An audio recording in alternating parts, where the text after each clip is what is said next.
नमस्कार, एक बार फिर आप लोगों का बहुत स्वागत है इंडिया टीवी संवाद के मंच पर।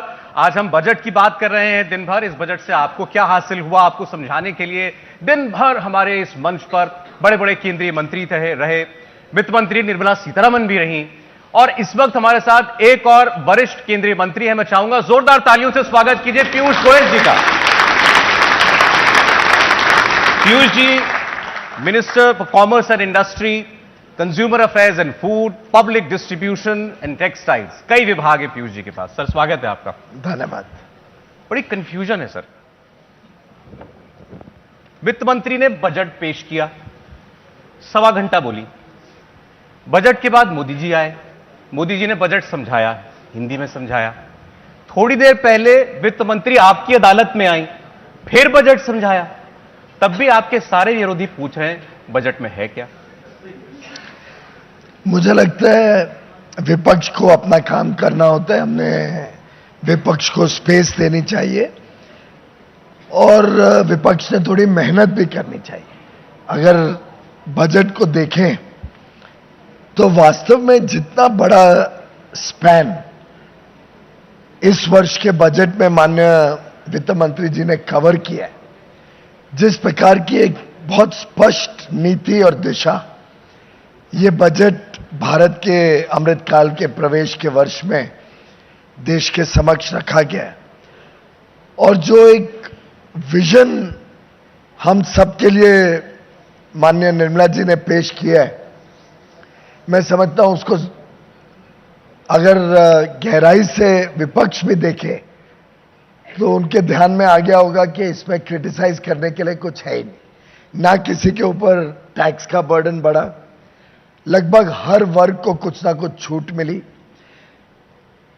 जब मैंने इसको असेस किया तो 140 करोड़ की जनसंख्या में शायद ही कोई व्यक्ति होगा जिसके जीवन का कोई ना कोई अंश ये बजट ना छूता हो।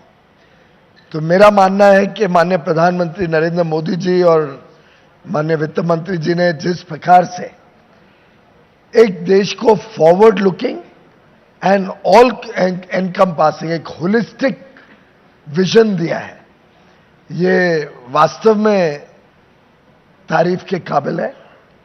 और विपक्ष एक प्रकार से हक्का बक्का रह गया है। आप कह रहे हैं कि उनको समझ सब आ रहा है, बस बोल नहीं पा रहे। मैं उम्मीद करता हूं कि समझ आता होगा, पर अभी तक वैसे वो झलका नहीं है। पर कोई भी विशेषज्ञ को देख लीजिए, ऐसा नहीं है कि विशेषज्ञ हर एक बजट को अच्छा बोलते हैं। विशेषज्ञ हैं, काफी पॉलिटिकल एनालिस्ट हैं, मीडिया पर्सनल हैं। मैंने इस बार जो देखा यूनानिमसली अक्रॉस द स्पेक्ट्रम, और नॉट नेसेसरली एक सेक्टर, हर सेक्टर के अलग अलग लोग जिनको भी हमने सुना, सबने इस बजट की तारीफ की है। अब विपक्ष के कुछ 4-5 बड़े स्टैंडर्ड डायलॉग्स हैं। एक तो उनको टिपिकली कहना है कि इसमें गरीबों के लिए कुछ नहीं है, मिडिल क्लास के लिए कुछ नहीं है। उनको ध्यान ही नहीं आ रहा है ये पूरा बजट समर्पित है 140 करोड़ लोगों के लिए। ये बजट में गरीबों को मुफ्त में एक तरफ अनाज मिलता है, इंडस्ट्री, निर्यात, एमएसएमई, हर एक सेक्टर देखे तो टेक्सटाइल हो, इंडस्ट्री हो, हर एक के लिए इसमें कुछ ना कुछ एक फॉरवर्ड लुकिंग स्टेटमेंट भी है, और एक प्रावधान किया गया है कि कैसे आधारशिला बनाएं अगले 25 वर्ष में भारत को एक विकसित देश बनाने के लिए। लेकिन बड़ा गैप है, आप जो बजट की खूबियां बता रहे हैं और जो वो लोग कमियां बता रहे हैं, विपक्ष जो कमियां बता रहा है।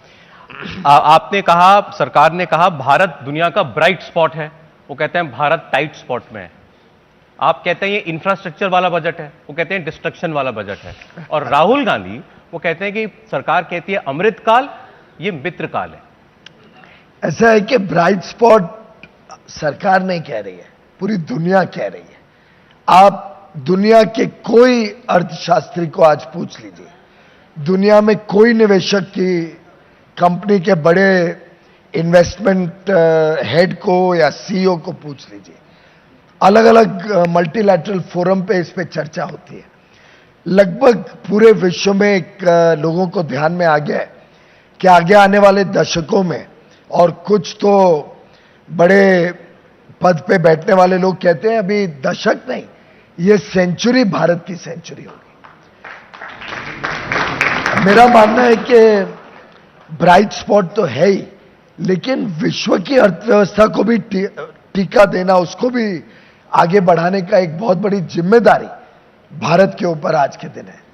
मैं आपको एक छोटा उदाहरण देता हूं। मुझे कई फ्री ट्रेड एग्रीमेंट्स आजकल नेगोशिएट करने का काम चल रहा है। 2 तो पिछले वर्ष हो गए हैं, इस वर्ष भी अच्छी खबर लेके आपके समक्ष आएंगे।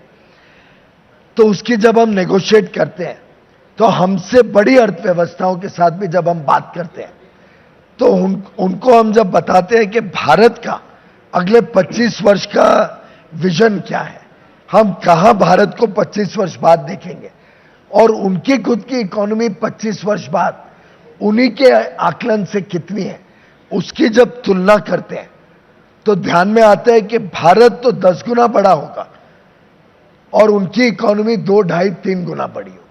तो अगर हमारा डेल्टा $3.5 ट्रिलियन से 35-40 ट्रिलियन डॉलर, यानी आप सोचिए कितना बड़ा डेल्टा ऑफ ग्रोथ है, उसकी तुलना में अगर कोई और देश को देख लो, कोई और देशों के समूह को देख लो, तो मुझे लगता है विश्व में और कोई ऐसा ज्योग्राफी नहीं है जहां पे इतने अवसर हो, इतनी ज्यादा संभावनाओं से भरा हुआ देश हो। और ये बात आज सब लोग समझते हैं। रही बात राहुल गांधी जी की, दुर्भाग्य से पता नहीं आपने नोटिस किया कि नहीं, आपका अगर कोई कॉरेस्पॉन्डेंट ऊपर लोकसभा में बैठा हो तो उनको पूछेगा, देर से आए। और मैं समझता हूं पार्लियामेंट की भी कुछ एक मर्यादा होती है, खासतौर पे बजट के दिन समय पे हम सब पहुंचते हैं, पर उसके बाद भी अगर कोई फोन पे लगा रहे जब बजट चल रहा हो, तो मैं समझता हूं इससे ज्यादा दुर्भाग्य की स्थिति नहीं हो सकती है।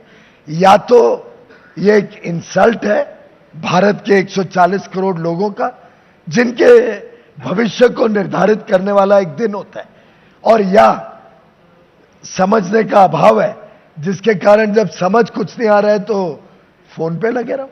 अब ये तो नहीं पता पीयूष जी वो उस वक्त पार्लियामेंट में फोन पर क्या देख रहे थे, लेकिन थोड़ी देर बाद वो ट्वीट जरूर कर रहे थे फोन से, और वो ट्वीट कर रहे थे, Mitrakaal budget, no vision for jobs, no plan to tackle mehngai, no intent to stem inequality. और आगे फिर उन्होंने लिखा, लंबा मैसेज था, 1% रिचेस्ट जो सबसे अमीर है उनके पास 40% हमारे देश की कमाई है, वेल्थ है, और जो 50% गरीब लोग हैं वो 64% टैक्स भर रहे हैं। वैसे तो क्योंकि ट्विटर पे लिखा है तो उसकी वैलिडिटी के ऊपर हम उनको कह भी नहीं सकते कि भाई ऑथेंटिकेट करिए, लेकिन इतना मैं जरूर कहूंगा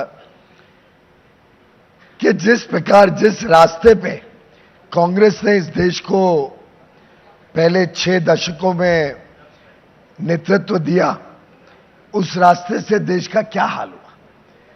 उन्होंने गरीबी हटाओ के नारे लगाते रहे, लेकिन कोई बताए कि गरीबों को क्या उन्होंने घर दिए, क्या टॉयलेट दिए, क्या संकट के समय में अनाज दिया, क्या उन्होंने गरीबों के घर में बिजली हो और बच्चों को पढ़ाई का साधन मिले, उसकी चिंता की।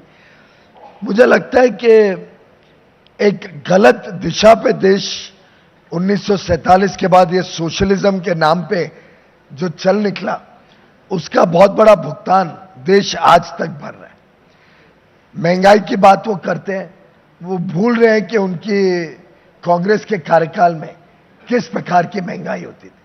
मुझे याद है एक बार मैं पिछले 70 वर्षों की महंगाई स्टडी कर रहा था, 74-75 के वर्ष में 30% से अधिक महंगाई थी, 30% प्लस। आप याद करिए 2007, 8, 9, 10, 11, 12 वो जो पूरा कार्यकाल था, उस समय मेरे ख्याल से 10-12% एवरेज महंगाई रही होगी। कांग्रेस के यूपीए के पूरे कार्यकाल में लगभग डबल डिजिट महंगाई हमने देखी। पहली बार 2015 में जब प्रधानमंत्री मोदी जी की सरकार आई, आरबीआई के साथ करार किया गया कि अब महंगाई को नियंत्रण में रखना ये आरबीआई का प्राथमिकता रहेगी। और आपने उसके परिणाम देखे, गत 9 वर्षों में औसतन एवरेज महंगाई 4.7% रही, जो भारत के 75 वर्ष के इतिहास में सबसे कम है। ये जरूर है कि पिछले साल भर के करीब, जब से कोविड से हम निकल ही रहे थे और यूक्रेन के युद्ध के कारण पूरे विश्व में एक समस्या है, शॉर्टेजेस है। जिन देशों में 1-2% महंगाई होती थी, आज वो 10-12% महंगाई से जूझ रहे हैं।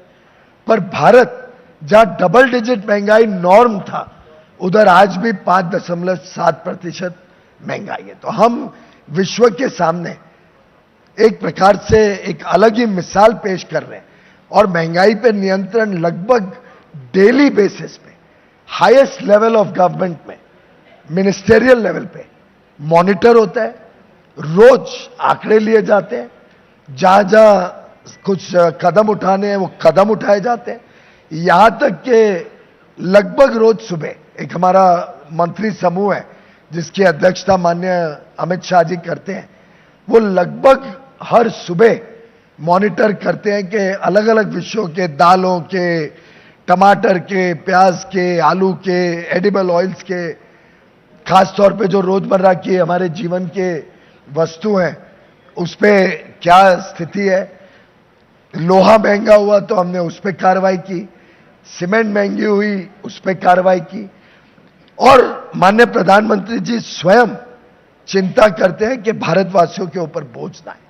तो ये एक तरफ 24 घंटे देशवासियों की चिंता करने वाली सरकार, और दूसरी तरफ नारे तो विपक्ष में लगाए जाते हैं, पर नारों का कोई आधार हो तो जनता उसको मानती है। वास्तविकता यह है कि जनता आज के दिन बहुत समझदार हो गई है, इसलिए कोई उनको ट्रैक्शन नहीं मिलती। वो जनता को यह समझाते हैं पीयूष जी कि इस सरकार को चलते 9 साल हो गए, सरकार में किसी को अर्थनीति आती ही नहीं, किसी को इकोनॉमिक्स की समझ नहीं है। वो कहते हैं मनमोहन सिंह इतने क्वालिफाइड इकोनॉमिस्ट थे, पी चिदम्बरम साहब ने इतने बजट पेश किए थे, राहुल गांधी ने तो कहा आपको नहीं समझ में आता, हमसे पूछ लीजिए, हम बताएंगे आपको कैसे चलाना है देश। हां, पर हम ऐसा देश नहीं चलाना चाहते ना जहां हमारी माता बहनों को आजादी के 67 साल बाद भी खेत में जाके शौच करना पड़े। हम ऐसा भारत नहीं चलाना चाहते जहां पे 2014 के वर्ष में, आजादी के इतने साल बाद, हमें 3.5 करोड़ घरों में बिजली ना होने की संभावना देखनी पड़े, जिसके कारण सोलर लैंप बांटने पड़े कि लोगों को, बच्चों को पढ़ाई के लिए कुछ तो बिजली मिले। हम ऐसा तो देश नहीं देखना चाहते हैं ना, जहां पे आजादी के इतने वर्ष बाद भी 2014 में मात्र 3.5 करोड़ घरों में पानी नल से आता था। हम ऐसा तो भारत नहीं देखना चाहते हैं जहां आधे से ज्यादा जनसंख्या, और आप हैरान होंगे, दिल्ली जैसे शहर में, मुंबई में लोगों का बैंक का खाता नहीं था। हम ऐसा भारत देखना चाहते हैं जहां हम फ्रैजाइल 5 इकोनॉमी नहीं माने जाएंगे। जब माननीय चिदम्बरम जी वित्त मंत्री थे और मनमोहन सिंह जी प्रधानमंत्री थे, हम विश्व के 5 सबसे कमजोर अर्थव्यवस्थाओं में से एक थे 2013-14 में। दुनिया हमारी तरफ देखती नहीं थी। आप किधर बाहर जाओ और भारत का पासपोर्ट दिखाओ तो क्या मानना होती थी हमारी। उस समय महंगाई का तो जिक्र मैंने किया ही, विदेशी मुद्रा की स्थिति यह थी कि लोगों को डर था कि एकदम रन ना हो जाए। तब चिदम्बरम जी को महंगे ब्याज पे विदेश से, एनआरआई से फॉरेन एक्सचेंज के लोन लेने पड़े या फिक्स डिपॉजिट लेने पड़े रुपए को संभालने के लिए। हम ऐसा भारत देना चाहते हैं देश को जहां कभी किसी व्यक्ति को रात को भूखा ना सोना पड़े, जहां हमारी माता बहनों को किसी को भी शौच के लिए खेत में ना जाना पड़े। आज देश का एक भी घर ऐसा नहीं है जिसमें कुकिंग गैस नहीं हो या बिजली का कनेक्शन नहीं हो। आप इमेजिन करिए, कोविड के समय अगर डिजिटल कनेक्टिविटी नहीं होती, अगर टेलीविजन नहीं चल रहा होता, दिन रात हमें एक घर में, और लोगों के पास छोटे घर हैं, परिवार सब एक साथ रहता है, इमेजिन करिए कितनी कठिनाई होती लॉकडाउन में या पूरे इस 2 साल कोविड के कार्यकाल में अगर डिजिटल इंडिया ने देश के कोने कोने तक ब्रॉडबैंड और मोबाइल टेक्नोलॉजी नहीं पहुंचाई होती, आप कल्पना करिए अगर इस देश में दूसरे देशों की तरह अर्थव्यवस्था डामाडोल हो गई होती कोविड के समय या वैक्सीन की किल्लत होती, तो आज हम यहां पे ऐसे बैठ के खुला मंच पे इतनी सार्थक चर्चा नहीं कर पाते। तो मैं समझता हूं जितना काम 9 साल में हुआ हो, मैं चैलेंज करता हूं कि कांग्रेस अपने पूरे 55-60 साल का रिकॉर्ड निकाल ले, उससे ज्यादा काम मोदी जी ने 9 साल में किया। नहीं, फिर वो क्रेडिट हर चीज का लेते हैं। कंप्यूटर राजीव जी लाए, 2G वो लेके आए जिससे मोबाइल फोन चलने शुरू हुए, आधार कार्ड वो लेकर के आए थे, डायरेक्ट बेनिफिट ट्रांसफर जिससे अब मोदी जी पैसे भेजते हैं वो उन्होंने शुरू किया था। तो सब कुछ तो इमारत बनाने के लिए ईंट रोड़ी पत्थर वो सीमेंट वो ले आए, आपने इमारत बनाई। आप ऐसे सवाल पूछो कि कहीं आपके दर्शकों को यह ना लगे कि मैच फिक्सिंग हो रही है, क्योंकि आपने जितने विषय उठाए उसमें आप गहराई से सोचिए। कंप्यूटर तो पूरी दुनिया में 80s में आया, यहां पे भी कहा गया आ जाएगा, लेकिन अगर बिजली नहीं होगी तो गरीब आदमी या छोटे घरों में गांव में कंप्यूटर पहुंचेगा क्या, चलेगा कैसे? फिर तो पूंजीपतियों के ही कंप्यूटर रह जाएगा ना। अगर उन्होंने 2G लाए तो 2G क्या एसटीडी और आईएसडी के पीसीओ तक सीमित रखना था या उसको देशवासियों तक पहुंचाना था? आप याद करिए कि उस जमाने में मोबाइल कॉल की कीमत कितनी थी? 16 रुपए से अधिक हम सबने दिया, हर मिनट का 16 रुपए से अधिक। मुझे अभी भी याद है, तब तो मैं निजी अपने काम में था, कभी विदेश चले जाओ तो जो बिल आता था short of a heart attack, देख के हालत खस्ता हो जाती थी। आज 300-350 रुपए में अनलिमिटेड कॉल्स, लगभग अनलिमिटेड डेटा। आपको ध्यान होगा विश्व का सबसे सस्ता डेटा इंडिया में दिसंबर के महीने में, और आप गौर करिए भाइयों बहनों, 7,260 crore 7,260 crore digital transaction unified payment interface से, यूपीआई से भारत 126 लाख करोड़ रुपए की एक महीने में, और ये यूएसए, यूरोप और चाइना तीनों को जोड़ लो तो उससे ज्यादा भारत अकेले में हुई है। तो ये जो स्केल है, ये जो सैचुरेशन है कि देश के कोने कोने तक 2G गया, 3G गया, 4G तो देश के कोने कोने तक पहुंच गया, अब 5G तेजी से पहुंच रहा है। भारत शायद मोबाइल टेक्नोलॉजी में आज विश्व में सबसे आगे है, और इसकी आधारशिला यूपीए के शासन में नहीं रखी गई थी 16 रुपए मिनट पे। ये जब नई टेलीकॉम पॉलिसी माननीय अटल बिहारी वाजपेयी जी 1999 में लाए, उसके बाद टेलीकॉम का रेवोल्यूशन भारत में। ये जब मोदी जी ने डेटा के ऊपर फोकस किया और फोकस किया कि भारत में मोबाइल फोन बने तो लोगों को सस्ते फोन मिले। आज 80 करोड़ से ज्यादा लोगों के पास स्मार्टफोन है।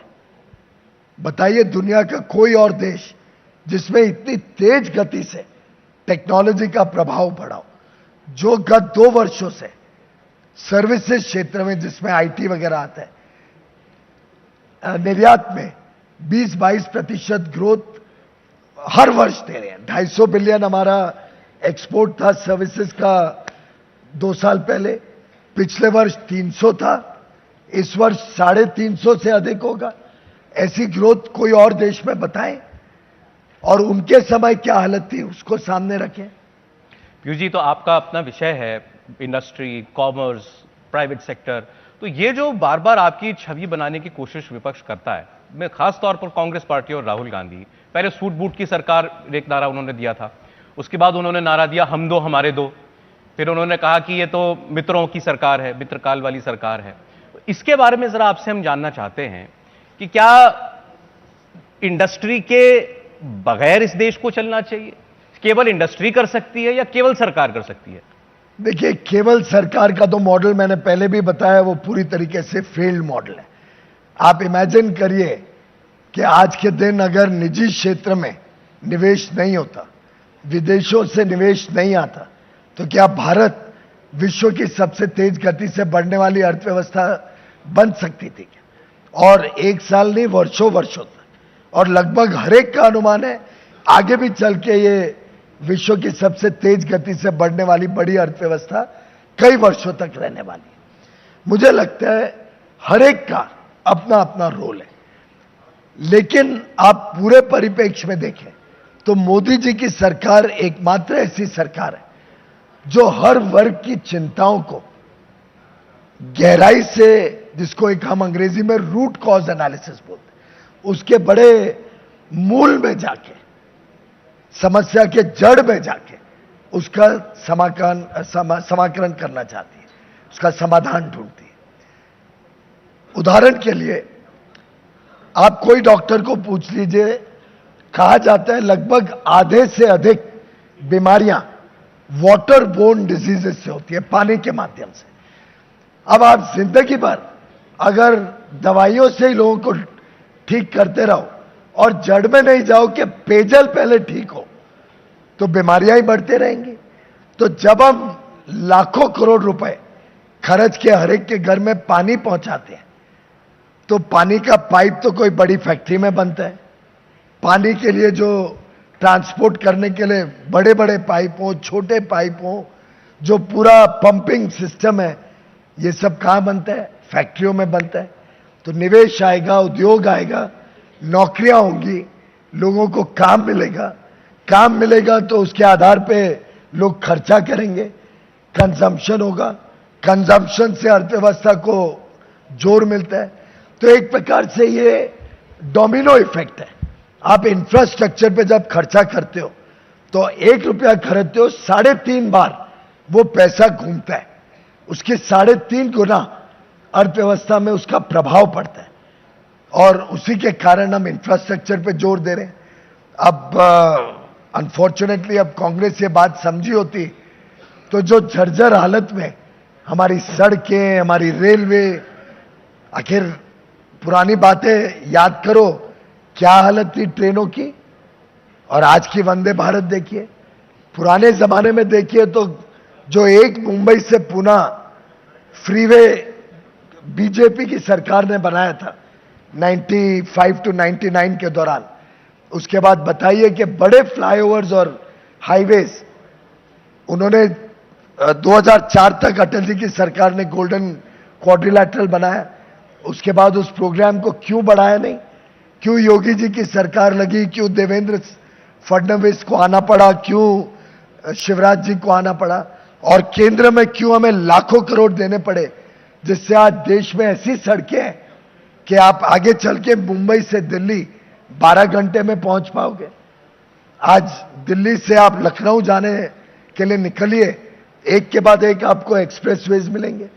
मैं समझता हूं कि एक बहुत सोची समझी नीति से समाज में गरीबों की भी चिंता हो, समाज में मध्यम वर्ग को भी एक अच्छा भविष्य मिले, बच्चों की अच्छी शिक्षा हो, अच्छी स्वास्थ्य सेवाएं हो, कैसे मध्यम वर्गीय बच्चों को नए अवसर मिले स्टार्टअप के लिए, अगर कोई नौकरी करना चाहे तो इंडस्ट्री आए, कोई अपने स्वयं का काम करना चाहे, उद्योजक बनना चाहे तो वो स्टार्टअप का अपना बना सकता है, कोई इनोवेटिव आइडिया ला सकता है।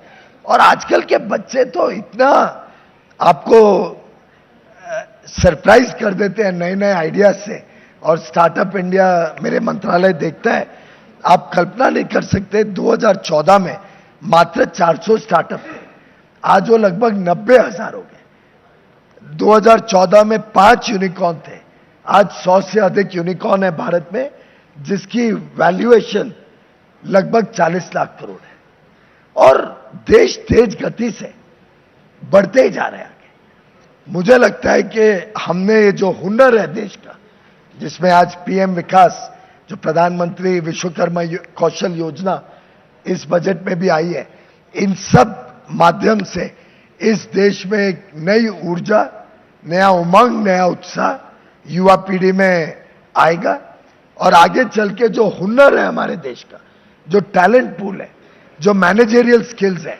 ये इस देश को चार चांद लगाएंगे। देखिए, आपने महंगाई के बारे में बता दिया, आपने सरकार इंफ्रास्ट्रक्चर के लिए क्या कर रही है उसके बारे में बता दिया। एक जो बड़ा चार्ज है ऑपोजिशन का, वो है बेरोजगारी को लेकर के। अब बेरोजगारी की इतनी बात होती है, इतने आंकड़े पेश किए जाते हैं, लोग भी सोचते हैं कौन सच बोल रहा है, पीयूष जी सच बोल रहे हैं, राहुल गांधी सच बोल रहे हैं, पता नहीं क्या हकीकत है। अब वो कहते हैं 40% नौजवान बेरोजगार है देश का। आप कह रहे हैं हम 10 लाख करोड़ खर्च कर रहे हैं, इतना स्टार्टअप हो गया, तो फिर इससे नौकरियां नहीं पैदा हो रही तो क्या हो रहा है? ऐसा है कि आप ऑडियंस में पूछिए कि अगर हमें किसी को कारपेंटर चाहिए, हमें किसी को प्लम्बर चाहिए, आप कोई इंडस्ट्री में जाके पता करिए कि उनको अकाउंटेंट चाहिए, उनको कोई अच्छा वेल्डर चाहिए, तो आज क्या स्थिति है। मेरा तो लगभग रोज इंडस्ट्री के साथ इंटरेक्शन, एक्सपोर्टर से इंटरेक्शन होते हैं। हाल में ही एक 6 जनवरी को हमारा स्टार्टअप डे होता है। 16 जनवरी को स्टार्टअप डे है। उस दिन एक एग्जीबिशन में मैं गया था, तो बड़े उत्साह के साथ एक महिला आई कि भाई साहब, ये रोज लोग कहते हैं कि अनएम्प्लॉयमेंट है, अनएम्प्लॉयमेंट है। हम हर रोज लोगों को इनवाइट कर रहे हैं, एप्लीकेशन को इनवाइट कर रहे हैं, हमें आदमी चाहिए। आज के दिन हमें 500 लोग चाहिए, हमें मिल नहीं रहे काम के लिए। पीछे मैं तिरुपुर गया था, तिरुपुर की इंडस्ट्री एसोसिएशन से बात हो रही थी। उन्होंने मीटिंग की शुरुआत में कहा कि साहब 50,000 लोग आप तिरुपुर भेज दीजिए। 50,000, यहां इतनी नौकरियां खाली पड़ी है, हमें लोग नहीं मिलते, हम उनकी ट्रेनिंग भी करेंगे। ये अच्छी बात है, मैं सब जगह बताऊंगा ये जाके। और फिर हमारी चर्चा चलती रही। जब मीटिंग खत्म हो रही थी, मैं नाम के साथ कहता, आप उनसे चेक कर लेना, federation of Indian export organisation के चेयरमैन है शक्तिवेल जी, तमिलनाडु के हैं, सेल्फ मेड एंटरप्रेन्योर है, कांस्टेबल के लड़के, जिन्होंने पूरा तिरुपुर में इतना बड़ा गारमेंट का इकोसिस्टम क्रिएट किया। जब मीटिंग खत्म हो रही थी तो उठते उठते बोलते हैं, वैसे तो अंग्रेजी में बोला, वैसे तो आपको हमने 50,000 कहा, पर जब तक वो 50,000 आएंगे और हम उनको ट्रेन करेंगे, तब तक हमारे एग्जिस्टिंग 50,000 को कोई और ले जाएगा, क्योंकि ट्रेन हो जाते हैं वहां पे। हमारी समर्थ योजना है, प्रधानमंत्री जी ने कुछ वर्ष पहले शुरू की थी, जिसमें हम ऑन द जॉब इंडस्ट्री में ट्रेनिंग दिलाते हैं। बोलते हैं वो ट्रेने हो जाएंगे तो कई लोग छोड़ के चले जाते हैं, उनको दूसरी जगह काम मिल जाता है। बोलते आप 50,000 नहीं, आप 1 लाख लोग भेज दीजिए, हम तिरुपुर में एब्जॉर्ब कर लेंगे। मुझे लगता है कि एक वर्ग है और वो वर्ग घटते जा रहा है, जिसको लगता है मुझे सरकारी नौकरी चाहिए। और वो भी ऐसा नहीं है कि कुछ काम नहीं कर रहे हैं, वो अलग अलग जगह पे अपना काम कर रहे हैं, अपने हुनर के हिसाब से, अपने काबिलियत के हिसाब से, और कभी कभी जो संभावनाएं जिसको मिलती है उसके हिसाब से। लेकिन जब सरकारी नौकरी खुलती है तो एक लोगों में धारणा है कि भाई हमें सरकारी नौकरी मिल जाए, तो दूसरा काम करते हुए भी कई बार लोग अप्लाई करते हैं, और मैं समझता हूं उसमें कुछ बुरा नहीं है। हम भी पॉलिटिशियन सालों साल कश्मकश करते हैं, मेहनत करते हैं, राजनीति में काम करते रहते हैं ना। नंबर कभी लगता है, सबका तो नहीं लगता है, जिसका लगता है तो आ जाता है टर्न। तो इसका क्या ये मतलब हो गया कि बाकी जितने पॉलिटिशियंस हैं वो सब फेल्ड पॉलिटिशियंस हैं? ऐसा तो नहीं है, सब अपने अपने जगह पे काम कर रहे हैं, अपने अपने जगह पे अपने अपने हिसाब से उनको मौका मिल रहा है। कोई जिला परिषद में काम कर रहा होगा, सरपंच होगा, कोई कॉर्पोरेटर होगा, कोई एमएलए होगा, कोई पार्टी का पदाधिकारी होगा, और या कोई फेल्ड पॉलिटिशियन भी होते हैं, कई बार दिखते भी हैं आजकल। ऐसे ही सरकारी नौकरी के लिए लोग ट्राई करते हैं, जब मिलती है तो उनको मौका मिलता है, नहीं मिलती है तो दूसरे भी तो काम लोग करते हैं। तो मुझे लगता है देश बढ़ रहा है, आगे और अच्छी नौकरी मिले और अच्छे अवसर आए, उसी के लिए तो उद्योग, उसी के लिए तो आयात निर्यात, उसी के लिए तो व्यापार को हमने और समर्थन देना चाहिए। प्रोत्साहन देना चाहिए, वेल्थ क्रिएटर्स को रिस्पेक्ट करना चाहिए, टैक्स पेयर्स को रिस्पेक्ट करना चाहिए। और मैं समझता हूं मोदी जी हो, निर्मला जी हो, हम सब वास्तव में आप सबके इस देश के कृतज्ञ हैं कि आप लोग के टैक्स के बलबूते पे आज देश इतनी तेज गति से प्रगति कर रहा है। उसी के बलबूते पे हम अंत्योदय का काम कर पा रहे हैं, हम गरीबों की सेवा कर पा रहे हैं, स्वास्थ्य सेवाएं 50 करोड़ हमारे भाई बहनों को पहुंचा पा रहे हैं, 4 लाख करोड़ खर्च के पूरे कोविड के दौरान प्रधानमंत्री गरीब कल्याण अन्न योजना से मुफ्त में डबल अनाज दिया, 80 करोड़ लोगों को 28 महीने तक। ये आपके टैक्स पेयर्स के पैसे का सदुपयोग ही तो किया है। और वास्तव में मेरा तो मानना है, दुख तब होता है जब हम टैक्स पे करते हैं और एक प्रधानमंत्री आके हमें बोलता है कि भाई मैं क्या करूं, मैं 100 रुपए बेचता हूं, 15 रुपए गरीब तक पहुंचते हैं, 85 रुपए तो बिचौले और दलाल और भ्रष्टाचारी खा जाते हैं। तब टैक्स पेयर को दुख होता है। जब टैक्स पेयर देखता है कि मेरे पैसे से कोई माता बहन के घर में चूल्हा है या पेयजल पहुंचा है या एक गरीब बच्चे को अच्छी शिक्षा मिल रही है या हुनर किसी का खड़ा किया जा रहा है पीएम विकास योजना से या समर्थ योजना से, तो संतुष्टि होती है। कोई टैक्स पेयर मेरे को कभी आके रोता नहीं है कि टैक्स ज्यादा है। ईमानदारी से बोल रहा हूं, मुझे अभी भी याद है जब कैपिटल गेन्स पे टैक्स लगाने की बात थी, तब मैंने कई शेयर मार्केट के अपने मित्रों से बात भी की थी कि भाई अगर कैपिटल गेन्स हो रहा है, आप तो कमा ही रहे हो ना, तो उसका थोड़ा शेयर अगर टैक्स में देना पड़े तो शेयर करना चाहिए। बोले हमें कोई आपत्ति नहीं है, रीजनेबल रखना, पर टैक्स तो लेना चाहिए, हम कमा रहे हैं। मुझे लगता है ये बड़ा दिल देश के मध्यम वर्ग और टैक्स पेयर का है और यही इस देश की ताकत है। मैं जब से बजट आया है पीयूष जी, कई विपक्ष के प्रवक्ताओं से, नेताओं से हमने कमेंट्स लिए, उनसे बात हुई है। जैसे आपसे चर्चा का विषय हमारा था अमृतकाल का बजट, पीछे लिखा हुआ आ रहा है अमृतकाल का बजट। अब वो कह रहे हैं अमृतकाल तो 25 साल चलेगा, तो 25 साल मोदी जी रहेंगे, 25 साल बीजेपी रहेगी, हम भी तो आएंगे, हम भी तो कुछ करेंगे। मोदी जी हमेशा जो भी कोई स्कीम लाते हैं, कभी 19 में लाएंगे तो 24 तक की स्कीम है, 14 में लाए तो 22 तक की स्कीम है, अब सीधे 47 तक की स्कीम है। ऐसा है, आप भी तो सर्वेस करते रहते हो इंडिया टीवी में, मैं देखते रहता हूं आपके चैनल पे। आप कोई सर्वे किधर भी देख लीजिए, एट एनी लेवल, विश्व में शायद ही, डेमोक्रेटिक वर्ल्ड में, लोकतांत्रिक दुनिया में शायद ही कोई नेता होगा जिनका पॉपुलैरिटी ग्राफ सरकार 8.5 साल चलाने के बाद, और अगर उनका कार्यकाल मुख्यमंत्री का भी जोड़े तो 21 साल के कार्यकाल के बाद अनइंटरप्टेड, बिना एक दिन रुकावट के, बिना एक दिन थकावट के, बिना एक दिन छुट्टी लिए, जिन्होंने 21 साल सेवा की हो और उसके बाद भी उनका ग्राफ ऊपर ही जाता हो, ऐसा आपने कभी सुना है? ऐसा किधर देखा है दुनिया में? ये जनता का प्यार है, जनता का अटूट और अटल विश्वास है मोदी जी के ऊपर, और प्रधानमंत्री मोदी जी का हम सबको, और ये मैं अपने व्यक्तिगत अनुभव आपके साथ शेयर कर रहा हूं।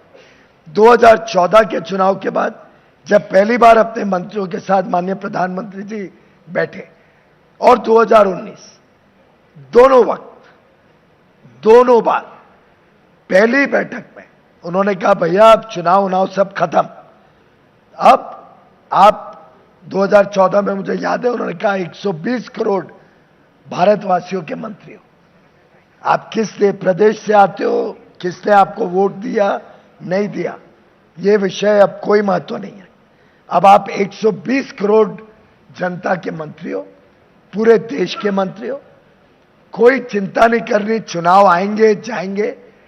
और उन्होंने इसीलिए रखा ये बात कि इस देश में एक ही चुनाव एक ही साथ होना चाहिए, सो दैट 5 साल सब लोग फिर काम करें। क्योंकि उन्होंने देखा था इतने वर्षों तक कांग्रेस और दूसरी पार्टियां कैसे चुनावी एक प्रकार से छल में रखती थी जनता को, पर हमें कहा गया आपको चुनाव देखना नहीं है, कोई फैसला चुनाव के हिसाब से नहीं होगा, कठोर से कठोर फैसला भी लेना पड़े चुनाव के पहले तो आप लोग हैं, पर आपके सामने सिर्फ देशहित और जनहित रहना चाहिए। और मुझे खुशी है 14 में भी यही कहा, 19 में भी यही कहा, 24 के चुनाव के बाद भी मेरा विश्वास है वो यही कहेंगे। आपने 24 का रिजल्ट डिक्लेयर कर दिया। और मैं आपको विश्वास से कह सकता हूं, इस बजट को भी देख लीजिए, कांग्रेस की और बाकी विपक्षी दलों की सबसे बड़ी तकलीफ तो यही है कि पूरे दिन भर टीवी पे यही आता रहा कि ये तो चुनावी बजट है ही नहीं तो सबकी एक धारणा थी ना कि तो आखिरी बजट है इस सरकार का, इस टर्म का, फिर 24 का चुनाव आएगा, उसके बाद फिर ये लोग नए बजट पेश करेंगे। सबको लग रहा था जैसे पंडोरास बॉक्स खुलने वाला है, पिटारा खुलने वाला है। पर कोई बता दे एक भी ऐसी चीज इस बजट में जो लोगों को जैसे रेवड़ियां बांटने वाली हो। यह एक आधारशिला बनाने वाला बजट है, what we call a foundational budget, a budget that prepares the nation for great times to come. Piyush ji, आपने हमें बजट की बारीकियां बताई, आपने बजट के पीछे की सोच बताई और आपने सरकार के वर्क कल्चर के बारे में हमें बताया। हर बार की तरह अच्छा लगा आपसे बात करके और बहुत शुक्रिया, आपने हमारे लिए समय निकाला। आप संवाद में बहुत धन्यवाद। आपका